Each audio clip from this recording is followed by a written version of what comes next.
സംസ്ഥാനത്തെ ആരോഗ്യ മേഖലയിലെ ശോചനീയാവസ്ഥ തുറന്നുകാട്ടി മറ്റൊരു സംഭവം കൂടി. കോട്ടയം മെഡിക്കൽ കോളേജ് കെട്ടിടത്തിന്റെ ഒരു ഭാഗം ഇടിഞ്ഞു വീണു. 14-ാം വാർഡ് പ്രവർത്തിച്ചിരുന്ന കെട്ടിടത്തിന്റെ ശുചിമുറിയുടെ ഭാഗമാണ് ഇടിഞ്ഞു വീണത്.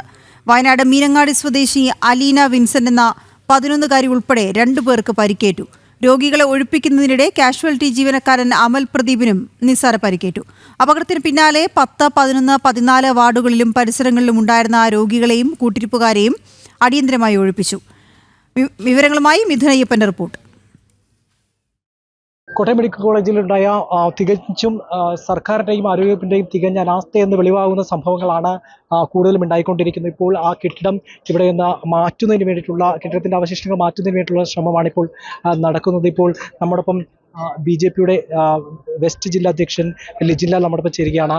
കഴിഞ്ഞ കുറച്ച് ദിവസങ്ങളായി കോട്ടയം മെഡിക്കൽ കോളേജിൻ്റെ അവസ്ഥകൾ നമ്മൾ പുറത്തു കൊണ്ടുവരികയാണ്. ഇപ്പോൾ മുഖ്യമന്ത്രിയും ആരോഗ്യമന്ത്രിയും എല്ലാം ഈ ജില്ലയിലുള്ളപ്പോൾ തന്നെ അതിൻ്റെ ഒരു ദൃഷ്ടാന്തം ഉണ്ടായിരിക്കുന്നു.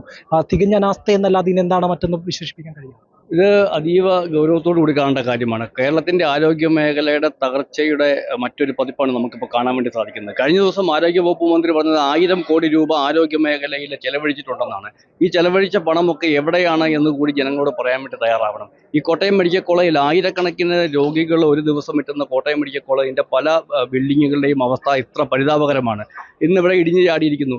ഇത് ഭാഗ്യം കൊണ്ട് മാത്രമാണ് അധികം ആളുകൾ ഇല്ലാത്ത ഒരു സാഹചര്യം. ഇതൊരു ബാത്റൂമിൻ്റെ ഭാഗമാണെന്ന് പറയുന്നു. ഒരു സമയം നിരവധി ആളുകൾ ബാത്റൂം ഉപയോഗിക്കുന്ന സാഹചര്യം. കാരണം വാർഡിൽ കിടക്കുന്ന രോഗികളുടെ കൂട്ടിരിപ്പുകാരെല്ലാവരും വരുന്നതാണ്. അപ്പോൾ അത്തരത്തിലുള്ള ഒരു പ്രദേശം ഇത്ര ശോചനീയമായ ഒരു അവസ്ഥയിൽ പോകുന്ന ഒരു സാഹചര്യം ഉണ്ടാക്കുക എന്ന് പറയുന്നത് ആരോഗ്യ വകുപ്പിൻ്റെ ഭാഗത്തുനിന്നുള്ള തികഞ്ഞ അനാസ്ഥയാണ്.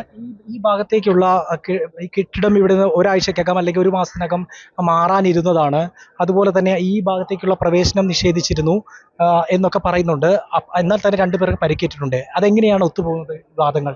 അത് ഈ പറച്ചിലുകൾ മാത്രമാണ്. ഇപ്പോൾ കോട്ടയം ജില്ലാ ആശുപത്രിയിൽ ഒരു ബ്ലോക്ക് പൊളിച്ചിട്ട് പണി ചെയ്യാൻ തുടങ്ങിയിട്ട് നാളുകളായി. ഇതുവരെ ആ പണി പൂർത്തീകരിക്കാൻ വേണ്ടിയിട്ട് സാധിച്ചിട്ടില്ല. അപ്പോൾ ബിൽഡിംഗ് പുതിയത് പണിയാൻ വേണ്ടി നിൽക്കുകയാണ്, അല്ലെങ്കിൽ ഇങ്ങോട്ടേക്കുള്ള പ്രവേശനം തടഞ്ഞിരുന്നു, പുതിയ ബിൽഡിംഗ് വരാൻ പോവുകയാണ് എന്ന് പറയുന്നതൊക്കെ ജനങ്ങളുടെയും മാധ്യമങ്ങളുടെയും കണ്ണിൽ പൊടിയിടാൻ വേണ്ടി മാത്രമുള്ള ഒരു പബ്ലിസിറ്റി സ്റ്റണ്ടായിട്ട് മാത്രമേ ഇതിനെ കാണാൻ വേണ്ടി സാധിക്കുകയുള്ളൂ.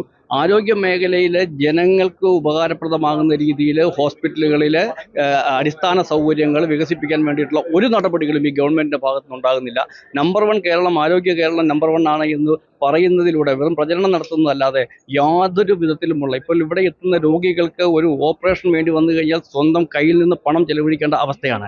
അതായത് ഡോക്ടർമാർക്ക് ഓപ്പറേഷൻ്റെ സമയത്ത് ഉപയോഗിക്കേണ്ട ഗൗണ്, ടവല്, അവർക്ക് വേണ്ടിയിട്ടുള്ള മാർക്കർ, പെൻ ഉൾപ്പെടെ അല്ലെങ്കിൽ ക്ലിപ്പ് ഉൾപ്പെടെ രോഗി വാങ്ങിച്ചു കൊടുക്കേണ്ട സാഹചര്യത്തിലാണ് കോട്ടയം മെഡിക്കൽ കോളേജ് പോകുന്നത്. സൂപ്രണ്ട് പറയുന്നത് ഇവിടെ ഈ കാലപ്പഴക്കം ചെന്ന കെട്ടിടമായിരുന്നു, അതറിയാമായിരുന്നു എന്നാണ് സൂപ്രണ്ട് തന്നെ പറയുന്നത്. അപ്പോൾ ഈ ഇവിടെ എത്തുന്ന രോഗികളെ കൊലക്കി കൊടുക്കുകയായിരുന്നില്ലേ യഥാർത്ഥം? തീർച്ചയായിട്ടും ഇതൊക്കെ അറിയാമാഞ്ഞിട്ടും ഇവിടെ എത്തുന്ന രോഗികൾക്ക് ഈ സൗകര്യം ഉപയോഗിച്ചാൽ മതി. കാരണം സാധാരണക്കാരായിട്ടുള്ള രോഗികളാണ് ഇവിടെ എത്തുന്നത്.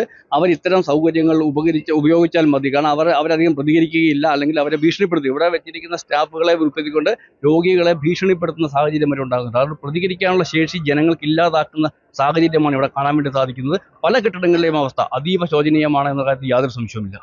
തീർച്ചയായിട്ടും വലിയ ഒരു വീഴ്ച തന്നെ ഉണ്ടായിരിക്കുന്നു ആരോഗ്യവകുപ്പിൻ്റെ ഭാഗത്തുനിന്ന്, ആശുപത്രി അധികൃതരുടെ ഭാഗത്തുനിന്ന്. ഏത് തരത്തിൽ ന്യായീകരിക്കാൻ ശ്രമിച്ചാലും ഇത് ഒരിക്കലും ന്യായീകരിക്കാനാവുന്ന തരത്തിലുള്ള ഒരു സംഭവമല്ല ഉണ്ടായത്. 100 കണക്കിന് രോഗികൾ എന്നിരുന്ന ഒരു കെട്ടിടത്തിൻ്റെ ഭാഗമാണ് നിമിഷാർദ്ധം കൊണ്ട് തകർന്ന് വീണിരിക്കുന്നത്.